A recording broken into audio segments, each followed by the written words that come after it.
অনেক কিছু করেও ওজন কিছুতে কমছে না। এর আসল কারণই হচ্ছে সময়।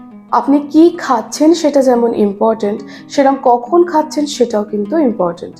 খাবার সময়টাকে সঠিক করলে তবেই ফ্যাট দ্রুত কমবে, এবং এই সময়টা যেন প্রত্যেক দিন একই রকম থাকে। কোন মিল কখন খাওয়া উচিত আজকে সেই নিয়েই বলবো। নমস্কার, আমি ডায়েটিশিয়ান তানিয়া, নিউট্রিনারিশ ডায়েট ক্লিনিক থেকে।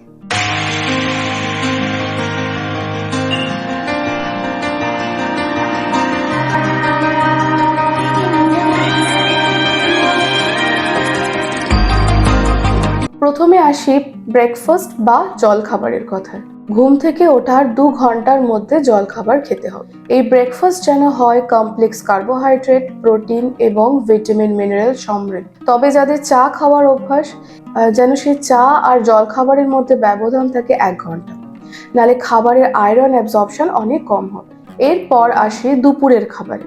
দুপুরের খাবার মানে লাঞ্চ আর ব্রেকফাস্টের মধ্যে যেন ব্যবধান থাকে 4 ঘন্টা। তবে এর মাঝখানে হালকা কিছু স্ন্যাক্স আপনি নিতেই পারেন। লাঞ্চ যেন হয় একদম সঠিক পরিমিত, যেখানে কার্বোহাইড্রেটের পরিমাণ থাকবে সীমিত, প্রোটিন এবং ভেজিটেবলসের পরিমাণ থাকবে সঠিক। তবে অনেক সময় অনেকের ক্ষেত্রেই এটা হয় যে কাজ করতে করতে সময় হয়ে গেল প্রায় 3টে, সাড়ে 3টে। সেই ক্ষেত্রে এরপর আর কখনো ভারী লাঞ্চ করবেন না।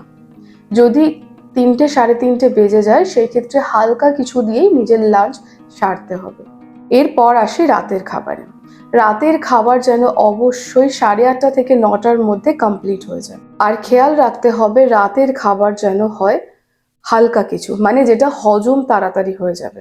সবসময় ঘুমানোর 3 ঘন্টা আগে রাতের খাবার খেতে হবে। তবে রাত 10টার পর ডিনার করাটা এড়িয়ে চলাই ভালো। সঠিক সময় যদি সঠিক খাবার নিতে পারেন, তাহলে দেখবেন 1 সপ্তাহের মধ্যেই আপনার ওজন দ্রুত কমতে শুরু করেছে। ভিডিও ভালো লাগলে প্লিজ শেয়ার করবেন। আমাদের চ্যানেল নিউট্রিনারিশকে সাবস্ক্রাইব করতে ভুলবেন না। সবাই ভালো থাকবেন, সুস্থ থাকবেন। আবার দেখা হবে।